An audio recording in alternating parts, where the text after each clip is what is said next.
Buenos días a todas y todos ustedes. Abrazo en especial a Miguel Ángel Herrera y a Luis Eduardo Lemus, que han convocado esta sesión tan importante. Quiero agradecer la invitación que me han hecho los amigos colombianos para participar en este 19º Seminario Internacional Antonio Gramsci. El seminario nos plantea a todas y todos si son posibles las transformaciones en el marco progresista. Esa pregunta nos lleva a plantearnos la posición que hemos construido en el debate político actual y hasta dónde queremos tomar partido en la transformación de la realidad. Pienso con Gramsci, y esto es una provocación directa en un seminario sobre Gramsci, que, decía él, no pueden existir quienes sean solamente hombres, extraños a la ciudad. Quien realmente vive no puede no ser ciudadano, no tomar partido. En esto, entonces, bajo nuestra perspectiva, tomamos partido y sí se puede transformar la realidad. La cuarta transformación de la vida pública de México implica un proceso histórico de luchas, movilizaciones e históricamente revoluciones desde lo nacional popular. Como ha señalado Enrique Seno, toda revolución que pone en movimiento a todos los sectores de la población es política y social a la vez, o no es revolución. Es así que pensamos que las 4 transformaciones de nuestro país representan un ciclo histórico común. La primera transformación de México, la Revolución de Independencia, fue una guerra popular desde abajo, con miles de indígenas afrodescendientes, trabajadores de las minas convocados al cambio del país, a romper con la colonia. La segunda transformación, la guerra de reforma de orientación liberal, pero que tuvo como fondo la llamada Revolución del Sur, la de los pueblos, que logró separar la Iglesia del Estado, que con una radicalidad ejemplar, con la que expulsó al imperio, también ejecutó a Maximiliano de Habsburgo y a los principales generales conservadores. La tercera transformación, la Revolución de 1910-1940, se desarrolló con múltiples movimientos de masas a partir también de lo nacional popular y ganó la tierra para los campesinos e indígenas y derechos para los trabajadores, así como una educación pública, laica, gratuita y popular. Desde hace 5 años nos planteamos la cuarta transformación en el sentido de oleadas transformadoras de un país que se construye con el esfuerzo del cambio democrático desde distintos movimientos, luchas y trincheras. Ello ha implicado como transformación inicial desde un esfuerzo teórico gramsciano superar la división entre lo estatal y lo privado, entre el Estado en sentido estricto y el Estado en sentido ampliado. Y hemos reivindicado el espacio público como una construcción colectiva de autonomía y la autodeterminación en donde confluyen diversas fuerzas sociales y políticas. Hay que decirlo y quizá construir una síntesis en esa perspectiva fue el movimiento magisterial en contra de las políticas neoliberales. Fue la movilización porque aparecieran los 43 estudiantes desaparecidos de Ayotzinapa, de los normalistas rurales, ¿sí? Que vivos se los llevaron y vivos los queremos de regreso. Fue la lucha por la dignificación del magisterio, pero también la reivindicación constante de los campesinos, que llamamos campesindios porque tienen esta doble condición, de los planes de justicia, de una perspectiva de movimientos por la democracia en términos centrales, las que nos colocaron en esta condición. Para nosotros y nosotras, este elemento fundante cobra la forma de un Estado ampliado que, en lugar de apostar por la desgastada fórmula de una política democrática representativa, simplemente partidaria, jerárquica y burocrática, se encuentra en la construcción y confluencia de un poder popular, comprometido, comunitario, y de sus protagonistas, hombres y mujeres, que se reconocen como sujetos políticos. El Estado ampliado es otra transformación en la que hemos trabajado para que el ejercicio del poder confluya en las distintas áreas del gobierno con los procesos políticos populares, sociales y comunitarios, en la reflexión crítica y en la construcción de políticas que produzcan en bienestar, se traduzcan en bienestar efectivo para la población.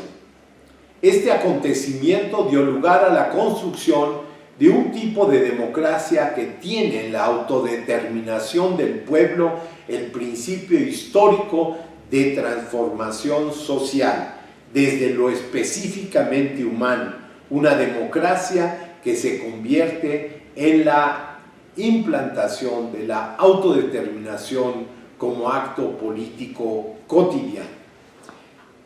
Las políticas que ha desarrollado el gobierno de la Cuarta Transformación, especialmente la inmensa distribución de recursos públicos para el conjunto de la población, ha tenido por principio la creación de ciudadanos en comunidad.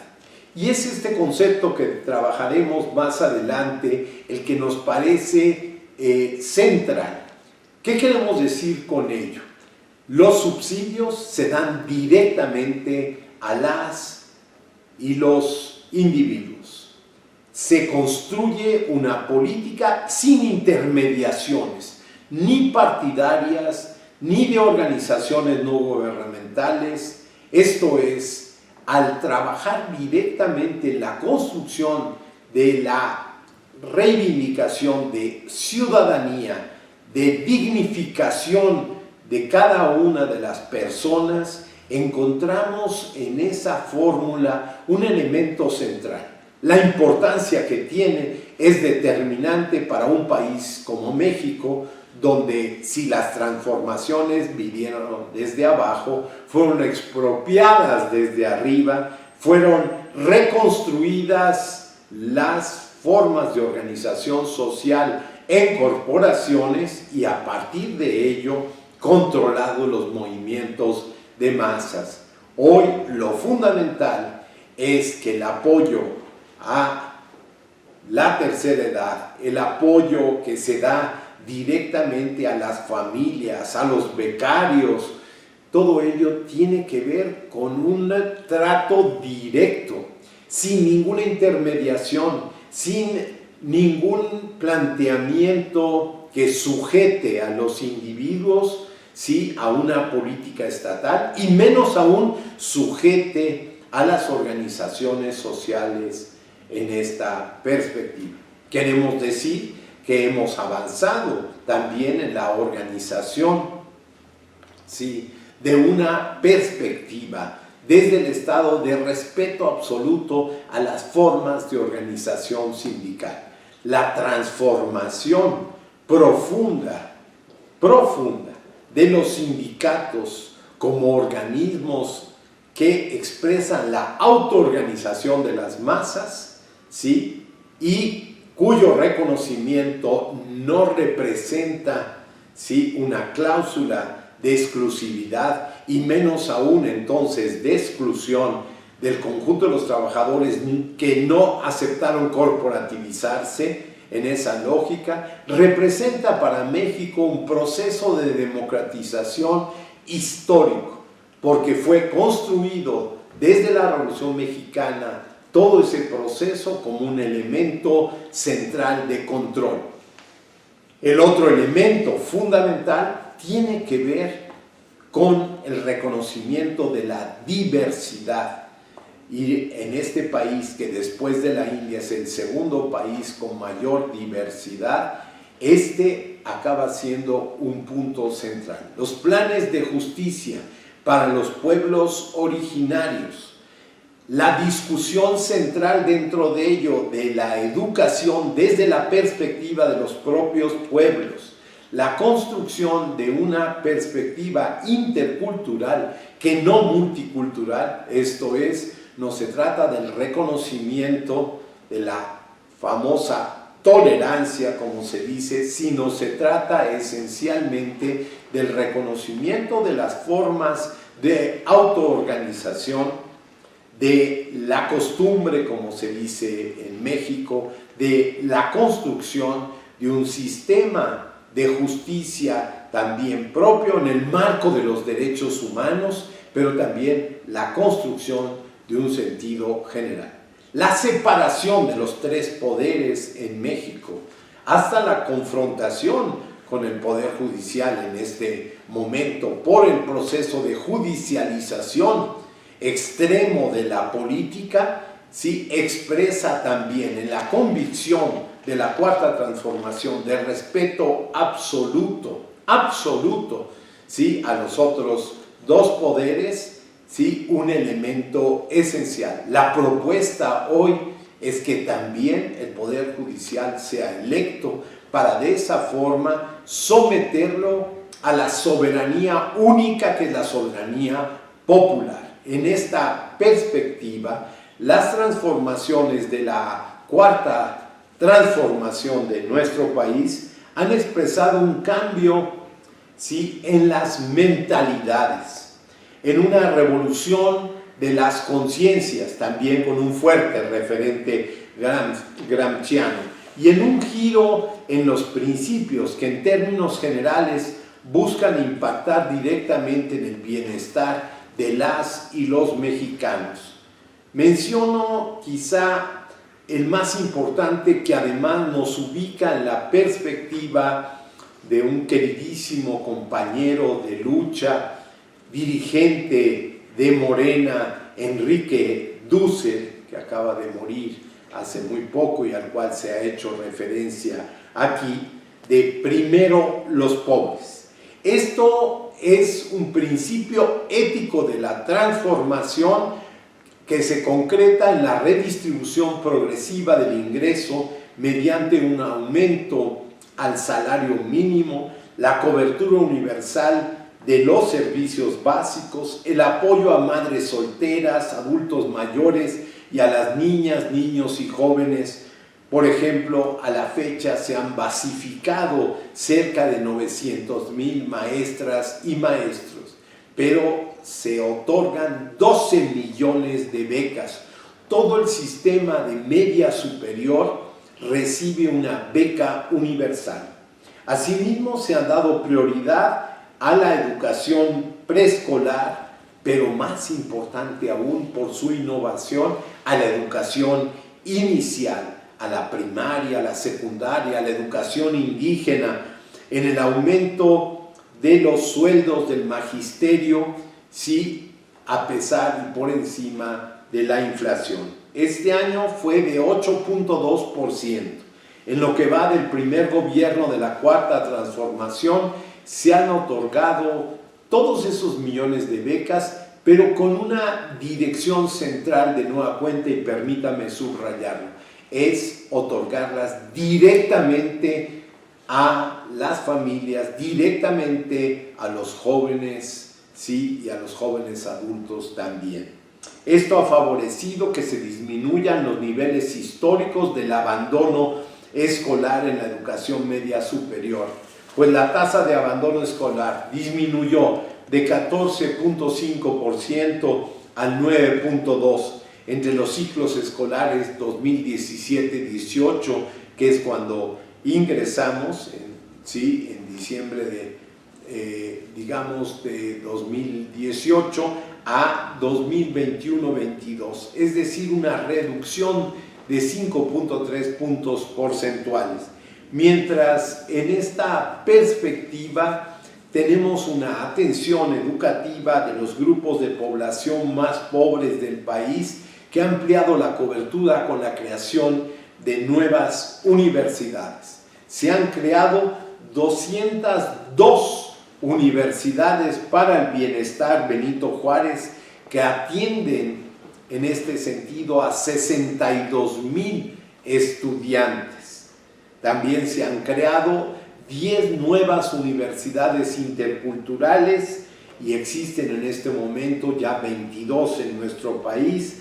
Se han reconvertido 4 universidades del subsistema tecnológico al enfoque intercultural y quizá lo más importante, 39 normales han sido transformadas en normales interculturales, plurilingües y comunitarias.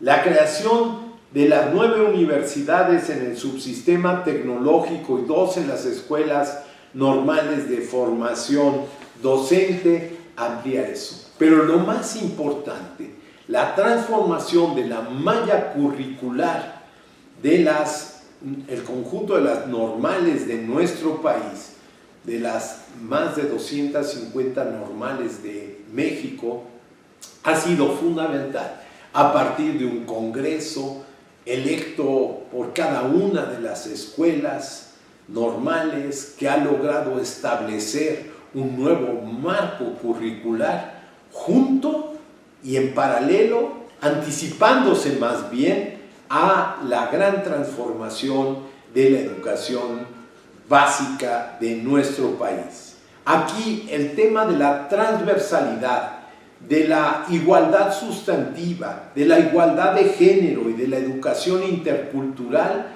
han representado la eliminación, ¿sí?, de efectos nocivos del machismo y del patriarcado y erradicar, y ese es nuestro propósito, el hostigamiento y el acoso sexual hacia las mujeres en el sistema educativo nacional.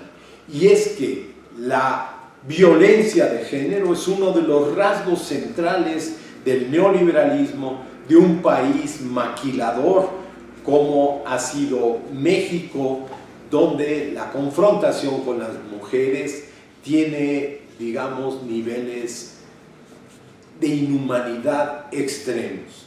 En estas, digamos, eliminación de prácticas clasistas, racistas, machistas en las escuelas, ha sido uno de los elementos más importantes, logrando la transversalidad de lo intercultural y la igualdad de género que se expresa en el currículo nacional, en los temas de la evaluación, de la investigación, la vinculación y la formación docente. Pero un ejemplo podría ser determinante. Hemos crecido en 500,000 en este gobierno de estudiantes en la educación superior, 500,000, de los cuales 400,000 son mujeres. Esto es, el 80% de los nuevos y nuevas estudiantes son mujeres. Este giro central que coloca en todas las entidades federativas de México, en las 32 entidades federativas, coloca a las mujeres por arriba de los hombres, todavía con la deuda histórica que tenemos que pagar, es un elemento de ruptura central, de condición, digamos, fundamental en la transformación de nuestro país. Quiero cerrar mi intervención recordando 3 maravillosos intelectuales que aportaron las bases del pensamiento crítico de América Latina y que murieron en este 2023. Primero quiero mencionar a nuestro querido Enrique Dussel, que murió la semana pasada, fundador de la filosofía de la liberación, con quien teníamos en proceso la construcción de un posgrado en filosofía indígena para las universidades interculturales y al que le daremos continuidad.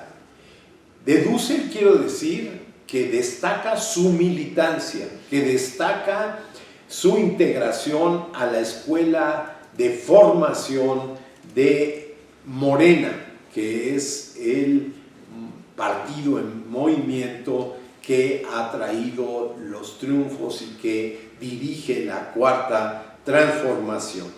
En segundo lugar, quiero mencionar a Franz Joseph Hinkerlamet, quien falleció el 15 de julio de este año y expuso como nadie la violencia del capitalismo y del neoliberalismo. Propuso un modelo económico alternativo basado en la cooperación, la justicia y la solidaridad, y además expresó como nadie toda la concepción de la interculturalidad frente a la multiculturalidad. Finalmente, quiero mencionar al querido don Pablo González Casanova, quien murió en abril de este año.